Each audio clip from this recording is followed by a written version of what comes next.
ఇక్కడ మనకి ఒక బీజీయ సమాసం లేదా వ్యక్తీకరణ అంటే ఆల్జీబ్రిక్ ఎక్స్ప్రెషను ఈ విధంగా ఉందని అనుకుందాం. 2xy plus 5x2y plus 3yx. మరియు ఈ బీజీయ సమాసంలోని పదాలు వరుసగా 2xy 5x2y మరియు 3yx. ఈ పదాలను గమనిస్తే ప్రతి పదంలో కూడా కొన్ని కారణాంకాలు ఉన్నాయని గమనించవచ్చు. ఉదాహరణకు మొదటి పదంలో 3 గుణకాలు ఉన్నాయి. ఏంటవి? 2xy. ఇవే 2xyకి కారణాంకాలు అవుతాయి. మరియు రెండవ పదంలో 4 గుణకాలు ఉన్నాయి.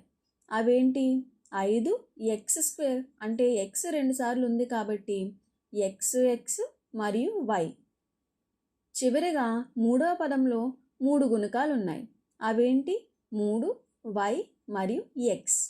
ఇప్పుడు ఈ పదాల్లో ఏవి సజాతి పదాలు లైక్ టర్మ్స్, ఏవి విజాతి పదాలు అన్లైక్ టర్మ్స్ అనేది తెలుసుకుందాం. సజాతి పదాలు అంటే ఒకదానితో ఒకటి ఏదో ఒక విధంగా ఒకే విధమైన లక్షణాలను కలిగి ఉన్న పదాలు అని అర్థం.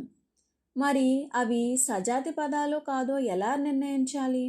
దీనిలో మొదటి దశగా మనం ఏం చేయొచ్చు అంటే పదంలోని సంఖ్యాత్మక గుణకాన్ని పరిగణలోకి తీసుకోకండి.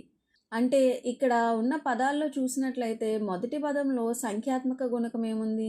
2, తర్వాత 5, అలాగే చివరిగా 3 ఉంది. వీటిని మనం పరిగణలోకి తీసుకోవాల్సిన అవసరం లేదు. తరువాత రెండవ దశలో ఏం చేయాలి అంటే పదంలోని బీజగణిత భాగంపై దృష్టి సారించాలి. అంటే ఏంటి? ఇక్కడ మనకి మొదటి పదంలో xy, తర్వాత xxy, తర్వాత yxగా ఉన్నాయి. మూడవ దశలో ఏం చేయాలి అంటే పదాల్లోని చరరాశులు ఒకే విధంగా ఉన్నాయో లేదో పరిశీలించాలి.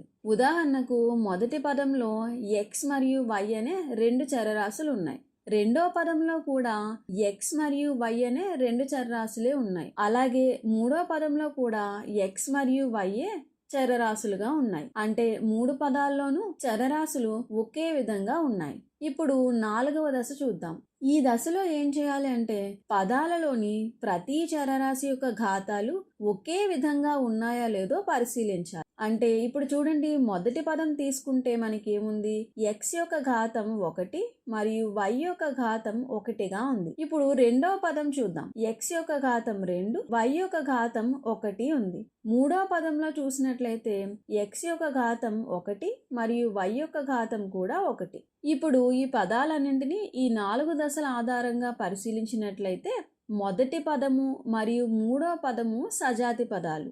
ఎందుకంటే వాటిలో చరరాశులు మరియు వాటి ఘాతాలు కూడా ఒకే విధంగా ఉన్నాయి. కానీ మొదటి పదం మరియు రెండవ పదం చూసినట్లయితే ఇవి విజాతి పదాలు. అలాగే రెండవ పదం మరియు మూడవ పదం కూడా విజాతి పదాలు అవుతాయి.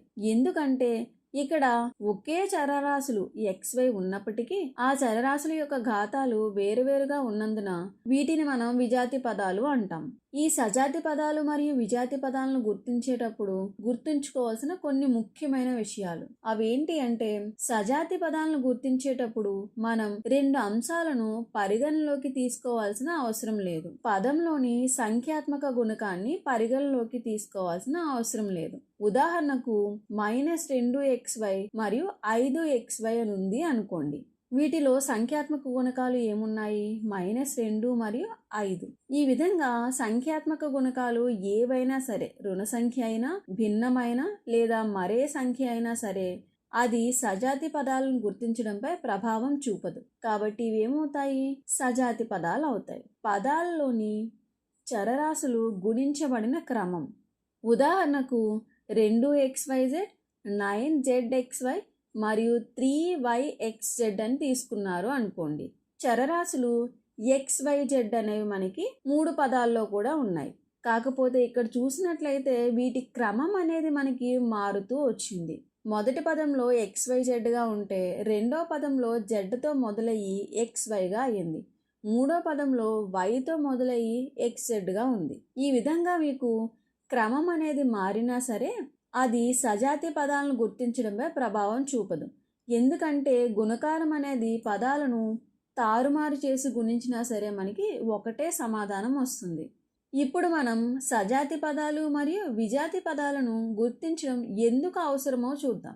ఎందుకంటే మనం సజాతి పదాలను మాత్రమే కలపవచ్చు లేదా తీసివేయవచ్చు. విజాతి పదాలను మనం సరళీకరించలేము. అందువల్ల ముందుగా సజాతి పదాలను ఒక చోట చేర్చి వాటిపై మాత్రమే అవసరమైన గణిత క్రియలను నిర్వహిస్తాం. ఇప్పుడు కొన్ని ఉదాహరణ ప్రశ్నలను పరిశీలిద్దాం. కింది పదాల జతలు సజాతి పదాలో లేదా విజాతి పదాలో పరిశీలించండి. ఇక్కడ మొదటి జతను పరిశీలిద్దాం. మొదటి పదంలో y అనే ఒకే ఒక చరరాశి ఉంది. రెండో పదంలో కూడా y అనే ఒకే ఒక చరరాశి ఉంది. అలాగే రెండు పదాల్లోనూ y యొక్క ఘాతం 1గానే ఉంది. కాబట్టి ఇవి ఏమవుతాయి? సజాతి పదాలు. ఇప్పుడు రెండవ జతను పరిశీలిద్దాం. ఇక్కడ మొదటి పదంలో చరరాశులు ఏమేమి ఉన్నాయి? a మరియు b. అలాగే రెండో పదంలో చరరాశులు ఏమున్నాయి? b మరియు a. ఇక్కడ చరరాశులను గుణించిన క్రమం మనం పరిగణలోకి తీసుకోము. అందువల్ల రెండు పదాల్లోనూ ఒకే చరరాశులు, వాటికి ఒకే ఘాతాలు ఉన్నందున ఇవి కూడా ఏమవుతాయి? సజాతి పదాలు. ఇప్పుడు మూడవ జతను పరిశీలిద్దాం. మొదటి పదంలో మనకేముంది? p మరియు m అనే చరరాశులు ఉన్నాయి. రెండో పదంలో చరరాశులు ఏమున్నాయి?